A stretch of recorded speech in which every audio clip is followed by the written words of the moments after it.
Pour bien parler des rencontres entre adolescents, nous devons clarifier le terme sortir ensemble. Pour certains aujourd'hui, le mot sortir ensemble est devenu synonyme de coucher ensemble.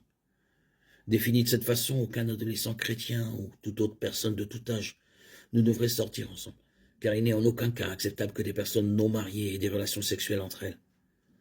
Au fin de cet audio, nous devons définir que les rencontres comme une rencontre sociale avec une personne du sexe opposé pour passer du temps ensemble et apprendre à le connaître n'est pas interdit. Les rencontres peuvent être occasionnelles, sérieuses, à titre de loisir. Elles peuvent conduire à une romance ou à des chemins séparés pour les deux individus. En considérant la sagesse des rencontres entre adolescents chrétiens, nous devons établir le but des rencontres. Rappelons-nous que les rencontres sont une idée occidentale assez récente, issue de la pratique antérieure de la cour. Le but de la cour était de déterminer si un garçon ou une fille s'aimaient suffisamment pour envisager le mariage. Courtiser une personne impliquait toute la famille et impliquait toujours un chaperon, à une époque où le mariage se produisait plutôt souvent à la fin de l'adolescence. La cour fonctionnait bien comme moyen de choisir un partenaire de vie.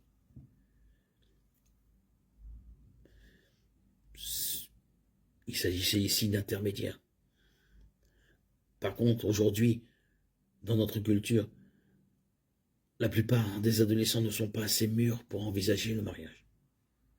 Les possibilités d'études secondaires, les contraintes financières et l'adolescence prolongée vont à l'encontre de l'idée du mariage précoce. Par conséquent, les fréquentations exposent les adolescents à un énorme stress émotionnel, physique et psychologique, avant qu'ils ne soient assez âgés pour le gérer. Si le mariage n'est pas une option pendant de nombreuses années, alors pourquoi sortir avec quelqu'un? Il y a peu de chances d'en voir une issue positive.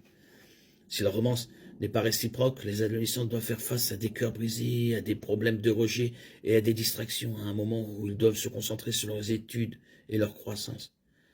Si la romance est réciproque, que doivent donc faire deux adolescents? Deux adolescents de 16 ans amoureux, mais qui ne peuvent pas se marier, avant plusieurs années, risquent de franchir les limites sexuelles et de créer davantage de chagrin et de problèmes plus profonds.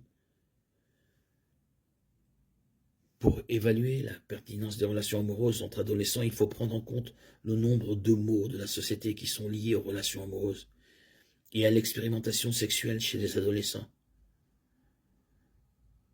tels que l'avortement, la monoparentalité, la pauvreté, les MST, les suicides, les bas salaires, le sida, les viols et taux d'abandon scolaire. Combien de ces problèmes pourraient être considérablement réduits si les adolescents attendaient la fin du lycée pour s'engager dans une relation amoureuse?